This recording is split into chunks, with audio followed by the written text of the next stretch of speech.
തൻ്റെ ചൈൽഡ്ഹുഡ് ഡേയ്സിലോട്ട് എത്തി നോക്കാത്തതായിട്ട് ആരാണുള്ളതല്ലേ? ചെറുപ്പകാലം എന്ന് പറയുന്നത് ഓരോ മനുഷ്യനും ഓരോ അനുഭവമാണ്. ചിലപ്പോൾ ചില കാര്യങ്ങൾ ആലോചിച്ച് നമുക്ക് സന്തോഷം കിട്ടും, ചില കാര്യങ്ങളിൽ നമ്മൾ സങ്കടപ്പെടും, ചില കാര്യങ്ങളിൽ നമുക്ക് റിഗ്രറ്റ് തോന്നും. അങ്ങനെ ഓരോ മനുഷ്യനും ഓരോ അനുഭവമാണ്. നമ്മൾ ഇന്ന് ഡിസ്കസ് ചെയ്യാൻ പോകുന്ന നോവൽ അഫ്ഗാൻ അമേരിക്കൻ നോവലിസ്റ്റ് ആയിട്ടുള്ള ഖാലിദ് ഹുസൈനിയുടെ ഡെബ്യൂ നോവലായ കൈറ്റ് റണ്ണറാണ്. വളരെ ആഴത്തിൽ ഒരു റീഡറെ ടച്ച് ചെയ്യുന്ന ഒരു ബുക്കാണ് ഈ കൈറ്റ് റണ്ണർ എന്ന് പറയുന്നത്. ഇതിലെ ഓരോ ക്യാരക്ടേഴ്സും ഓരോ സിറ്റുവേഷൻസും എന്തിനു പറയുന്നു, ഓരോ ലൈൻസിനും അതിൻ്റെതായ ഇമ്പോർട്ടൻസ് ഉണ്ട്. ഹ്യൂമൻ ഇമോഷൻസിനെയും ഫീലിങ്സിനെയും ഭയങ്കര ഡെപ്തിൽ ടച്ച് ചെയ്യാൻ ഈ ബുക്കിന് സാധിക്കുന്നു. ഈ ബുക്ക് വായിക്കുമ്പോൾ നമ്മൾ ഈ ബുക്കിൻ്റെ കൂടെ സഞ്ചരിക്കുകയും അതിൻ്റെ ക്യാരക്ടേഴ്സിൻ്റെ കൂടെ പോവുകയും നമുക്ക് നമ്മുടെ ഇമോഷൻസ് തന്നെ ഫ്ലക്ച്വേറ്റ് ചെയ്യുന്നതായിട്ട് തോന്നിപ്പോകും.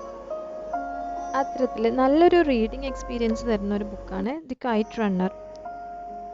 ആമിർ എന്ന് പറയുന്ന പ്രധാന കഥാപാത്രത്തിൻ്റെ നരേഷനിലൂടെയാണ് ഈ കഥ മുന്നോട്ട് പോകുന്നത്. ഈ കഥയുടെ ഫസ്റ്റ് പാർട്ട് എന്ന് പറഞ്ഞാൽ അഫ്ഗാനിസ്ഥാനിലെ ആമിറിൻ്റെയും അദ്ദേഹത്തിൻ്റെ ഫ്രണ്ടായിട്ടുള്ള ഹസൻ്റെയും കുട്ടിക്കാലമാണ്. ആമിർ എന്ന് പറയുന്നത് പാഷ്തൂൺ വർഗത്തിൽപ്പെട്ട ഒരാളാണ്, ഒരു കുട്ടിയാണ്. ഹസൻ എന്ന് പറയുന്നത് ഹസാര വർഗത്തിൽപ്പെട്ട ഒരാളാണ്. ആമിർ കുറച്ച് ഹയർ ക്ലാസ് ആണ്, അതുപോലെ ഹസൻ കുറച്ച് ലോവർ ക്ലാസ് ആണെന്ന് വേണമെങ്കിൽ നമുക്ക് പറയാം. അതായത് ആമിറിൻ്റെ ബാബയുടെ സെർവൻറ്റിൻ്റെ മകനാണ് ഹസൻ. ഇങ്ങനെയൊക്കെ ആണെങ്കിൽ പോലും അവർ വളരെയധികം ഫ്രണ്ട്സാണ്, അതുപോലെ ഭയങ്കര കൂട്ടാണ്, ഒരുമിച്ച് കളിക്കുകയും ചിരിക്കുകയും അവരുടെ ഒഴിവ് സമയങ്ങൾ അവർ ഒരുമിച്ച് ചെലവഴിക്കുന്നു. അഫ്ഗാനിസ്ഥാനെ കുറിച്ച് നമ്മുടെ മനസ്സിലുള്ള ഒരു പിക്ചറല്ല നമുക്ക് ഈ ഒരു പുസ്തകത്തിൻ്റെ ഫസ്റ്റ് പാർട്ട് വായിക്കുമ്പോൾ കിട്ടുന്നത്. വളരെ പ്ലസൻ്റ് ആയിട്ടുള്ള, വളരെ പീസ്ഫുൾ ആയിട്ടുള്ള, കുറേ കുട്ടികൾ കളിക്കുന്ന, ചിരിക്കുന്ന അതുപോലത്തെ ഒരു അറ്റ്മോസ്ഫിയറാണ് ഇതിൻ്റെ ഒരു ഫസ്റ്റ് പാർട്ടിൽ നമുക്ക് കാണാൻ കഴിയുന്നത്. അവിടെ വളരെയധികം പ്രൊമിനൻ്റ് ആയിട്ടുള്ള ഒരു കളിയാണ് കൈറ്റ് റണ്ണിങ് എന്ന് പറയുന്നത്, അതായത് പട്ടം പറത്തൽ. നമ്മുടെ ഹസനും ആമിറും അവരുടെ ഒഴിവ് സമയങ്ങൾ അധികവും ചെലവഴിച്ചിരുന്നത് ഈ പട്ടം പറത്തലിൽ തന്നെയാണ്. ആമിർ സ്കൂളിൽ പോവുകയും തിരിച്ചു വരുമ്പോൾ അവിടുത്തെ കഥകളെല്ലാം ഹസനോട് പറഞ്ഞു കൊടുക്കുകയും എല്ലാം ചെയ്തിരുന്നു. ഇത്തരത്തിൽ ആമിറും ഹസനും തമ്മിൽ നല്ലൊരു ബോണ്ട് തന്നെ നമുക്ക് കാണാം. ഹസൻ ആമിറിനെ പട്ടം പറത്താൻ പഠിപ്പിക്കുന്നതും അവനെ നല്ലൊരു കൈറ്റ് റണ്ണറാക്കി മാറ്റിയെടുക്കുന്നൊക്കെ പറയുമ്പോൾ ഹസൻ എത്രത്തോളം ആമിറിനോടൊരു സ്നേഹമുണ്ടെന്ന് നമുക്ക് മനസ്സിലാക്കാം. പൊട്ടിപ്പോയ പട്ടങ്ങൾ എടുത്തു വരുന്നതിൽ വളരെയധികം മിടുക്കനായിരുന്നു നമ്മുടെ ഹസൻ. അങ്ങനെ ഒരിക്കൽ ആമിർ ഹസനോട് ആ പട്ടം എടുത്തു കൊണ്ടുവരാൻ പറയുമ്പോൾ ഫോർ യു 1000 times over എന്ന് പറയുന്നുണ്ട്.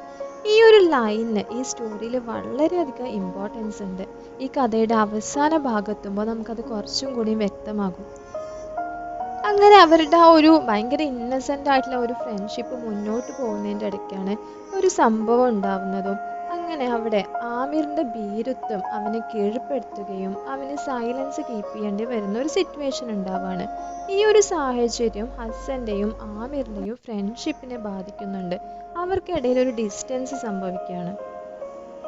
പക്ഷേ ആമിറിൻ്റെ മനസ്സിൽ താൻ ചെയ്ത തെറ്റ് എപ്പോഴും അവനെ അലട്ടിക്കൊണ്ടിരിക്കുന്നുണ്ട്. ഒരു തരം റിഗ്രറ്റ് എന്നൊക്കെ തന്നെ നമുക്ക് വേണമെങ്കിൽ പറയാം. പിന്നീട് കാലങ്ങൾ കഴിയുന്നു. അതുപോലെ അഫ്ഗാനിസ്ഥാനിൽ യുദ്ധം സ്റ്റാർട്ട് ചെയ്യാണ്. ഒരുപാട് കഷ്ടപ്പാടുകളും ഭയങ്കര പ്രയാസങ്ങളെല്ലാം ഉണ്ടാവുകയാണ്. അവിടുത്തെ ആളുകളെല്ലാം ഒരുവിധം മൈഗ്രേറ്റഡ് ആയി പോവുകയാണ്. അതുപോലെ തന്നെ നമ്മുടെ മെയിൻ കഥാപാത്രമായിട്ടുള്ള ആമിറും അവരുടെ ബാബയും പാകിസ്ഥാനിലോട്ടും പിന്നീട് അമേരിക്കയിലോട്ടും പലായനം ചെയ്തു. ആമിറിൻ്റെയും അദ്ദേഹത്തിൻ്റെ ബാബയുടെയും അമേരിക്കയിലെ ആ ജീവിതത്തിനെ കുറിച്ചിട്ടാണ് പിന്നെ കഥയിൽ പറയുന്നത്. അവിടെ സ്റ്റാർട്ടിങ്ങിൽ അവർ ഒരുപാട് കഷ്ടപ്പെടുകയും ഒരുപാട് സ്ട്രഗിൾ ചെയ്യുകയൊക്കെ ചെയ്തിട്ടുണ്ട്. അതുപോലെ തന്നെ ഒരുപാട് ക്യാരക്ടേഴ്സ് അവരുടെ ജീവിതത്തിലോട്ട് കടന്നു വരികയും ഒരുപാട് സംഭവങ്ങൾ ഉണ്ടാവുകയും ചെയ്യുന്നുണ്ട്. അവിടെ വെച്ച് നമ്മുടെ ആമിർ വിവാഹിതനാവുകയും അതുപോലെ ബാബ രോഗാവസ്ഥയിലെത്തുകയും പിന്നീട് മരണപ്പെടുകയെല്ലാം ചെയ്യുന്നുണ്ട്. ഇങ്ങനെ ഇരിക്കുമ്പോഴാണ് ഒരിക്കൽ അഫ്ഗാനിസ്ഥാനിലെ ഒരു ബന്ധുവായിട്ടുള്ള റഹീം ഖാൻ്റെ ഒരു കത്ത് നമ്മുടെ ആമിറിനെ തേടിയെത്തുന്നത്. നിനക്ക് ഹസനെ ഓർമ്മയില്ലേ? അവൻ്റെ പുത്രൻ താലിബാന്റെ പിടിയിലാണെന്നായിരുന്നു ആ കത്തിൻ്റെ ഒരു ചുരുക്കം. ഇത് കേട്ടയുടനെ നമ്മുടെ ആമിർ അഫ്ഗാനിസ്ഥാനിൽ പുറപ്പെടുകയാണ്. അവിടെ വെച്ചിട്ട് അദ്ദേഹം റഹീം ഖാനെ കാണുകയും സംസാരിക്കുകയെല്ലാം ചെയ്തു. അതുപോലെ തന്നെ റഹീം ഖാൻ ഹസൻ്റെ ഒരു കത്ത് ആമിറിന് കൈമാറുകയും ചെയ്തു. അതിൻ്റെ ഒരു മെയിൻ ആയിട്ട് അതിൽ എഴുതിയിരുന്ന കാര്യം എന്താണെന്ന് വെച്ചാൽ, വായനയും എഴുത്തും അറിയാത്ത എൻ്റെ ലോകം മൊത്തം നീയായിരുന്നു.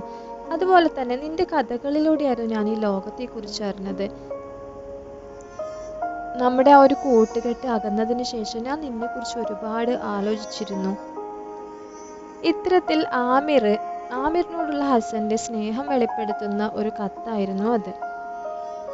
ആമിർ അഫ്ഗാനിസ്ഥാനിലോട്ട് എത്തിയപ്പോഴേക്കും ഹസനും അദ്ദേഹത്തിൻ്റെ ഭാര്യയെല്ലാം മരണപ്പെട്ടിരുന്നു.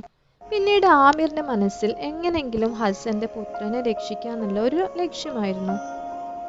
ഒരുപക്ഷെ നമുക്ക് വായിക്കുമ്പോൾ ആ ഒരു പണ്ടുണ്ടായിരുന്ന താൻ ചെയ്ത ആ തെറ്റിൻ്റെ ആ ഒരു റിഗ്രറ്റ് ആമിറിൻ്റെ മനസ്സിലുണ്ടെന്നും അത് തിരുത്താൻ കിട്ടിയ ഒരു ചാൻസ് യൂട്ടിലൈസ് ചെയ്യുന്ന പോലെയൊക്കെ നമുക്ക് തോന്നും. ആമിറിൻ്റെ മനസ്സിൽ എത്രത്തോളം ഫീലിങ്സ് എല്ലാം ഉണ്ട്, അതുപോലെ തന്നെ അത് വായിക്കുമ്പോൾ നമ്മുടെ മനസ്സിലും ഒരുപാട് തരത്തിലുള്ള ഫീലിങ്സും ഇമോഷൻസും എല്ലാം മാറി മറിയുന്നതായിട്ട് തോന്നും. പിന്നീടാണ് ആമിർ ഒരു കാര്യം തിരിച്ചറിയുന്നത്. ഒരിക്കൽ താൻ സൈലൻസ് കീപ്പ് ചെയ്തിരുന്ന സമയത്ത് ഹസനെ അറ്റാക്ക് ചെയ്ത ആ സെയിം ആൾ തന്നെയാണ് ഇന്ന് ഹസൻ്റെ മകനെയും അറ്റാക്ക് ചെയ്തിരിക്കുന്നത്, പിടിച്ചെടുത്തിരിക്കുന്നത് എന്ന കാര്യം ആമിർ മനസ്സിലാക്കി. അവിടെയുള്ള മേജർ ഹസാരാസിനെ എല്ലാം തന്നെ താലിബാൻ അറ്റാക്ക് ചെയ്ത് കഴിഞ്ഞിരുന്നു അപ്പോഴേക്കും. അങ്ങനെ കുറേ ശ്രമങ്ങൾക്കൊടുവിൽ ഹസൻ്റെ മകനെ ആമിർ രക്ഷപ്പെടുത്തുകയും അവനെ സ്വന്തം മകനായിട്ട് ആമിർ കൂടെ കൊണ്ടുപോവുകയും ചെയ്യുകയാണ്. അവരുമായിട്ട് ആമിർ അമേരിക്കയിലോട്ട് മടങ്ങി. അവിടെ വെച്ച് പിന്നെ നമ്മളെ ഭയങ്കരമായിട്ട് ഡീപ്പായിട്ട് നമ്മളെ വേദനിപ്പിക്കുന്ന ഒരു കാര്യം എന്താണെന്ന് വെച്ചാൽ, അവിടെ വെച്ചിട്ട് ഒരു പാർക്കിലിരിക്കുന്ന സമയത്ത് അവിടെ നിന്ന് സൊഹ്റബ്, അതായത് നമ്മുടെ ഹസൻ്റെ മകൻ പറയുന്നുണ്ട്, ഒരു പട്ടമുണ്ട് അത് എടുത്തു തരുമോ എന്ന് ചോദിക്കുന്നുണ്ട് നമ്മുടെ ആമിറിനോട്. അപ്പോൾ ആമിർ ഒരു സെൻറ്റൻസ് പറയുന്നുണ്ട്, ഫോർ യു 1000 times over. ഇതാണ് ഞാൻ നേരത്തെ പറഞ്ഞത്. ആ കൺക്ലൂഷനിൽ വീണ്ടും റിപ്പീറ്റ് ചെയ്യുന്ന ഈ ഒരു ലൈനിന് ഒരുപാട് തരത്തിൽ നമ്മളെ ഫീലിങ്സിനെ ഇതാക്കുന്ന ഒരു സെൻറ്റൻസ് ആണിത്. ഈ ഒരു നോവലിൽ വേറൊരു ഇമ്പോർട്ടൻറ്റ് ട്വിസ്റ്റ് ഉണ്ട്. പിന്നീട് ആമിർ ഒരു കാര്യം റിയലൈസ് ചെയ്യാണ്, ഹസനും അവനും തമ്മിൽ ഒരു റിലേഷൻ ഉണ്ടെന്നുള്ള കാര്യം കൂടി റിയലൈസ് ചെയ്യാണ്. ഇതൊക്കെ റീഡ് ചെയ്യുന്ന സമയത്ത് ഒരു റീഡർക്ക് ഉണ്ടാകുന്ന ഒരു സന്തോഷവും അപ്പുറത്തൊരു സങ്കടവും, ഒരു മിക്സ്ചർ ഓഫ് ഫീലിങ്സ് തന്നെയാണ് ഒരു റീഡറിൻ്റെ മനസ്സിലുണ്ടാവുന്നത്. സോ എല്ലാവരും വായിച്ചിരിക്കേണ്ട ഒരു പുസ്തകം തന്നെയാണിത്. അതുപോലെ തന്നെ വേൾഡിനെ കുറിച്ചുള്ള നമ്മളൊരു പെർസ്പെക്റ്റീവ് തന്നെ ഈ ഒരു പുസ്തകം മാറ്റിയെടുക്കുന്നത് നമുക്ക് വേണമെങ്കിൽ പറയാം. It may be unfair, but what happened in a few days, sometimes even in a single day, can change the course of your lifetime for you 1,000 times over. Thank you.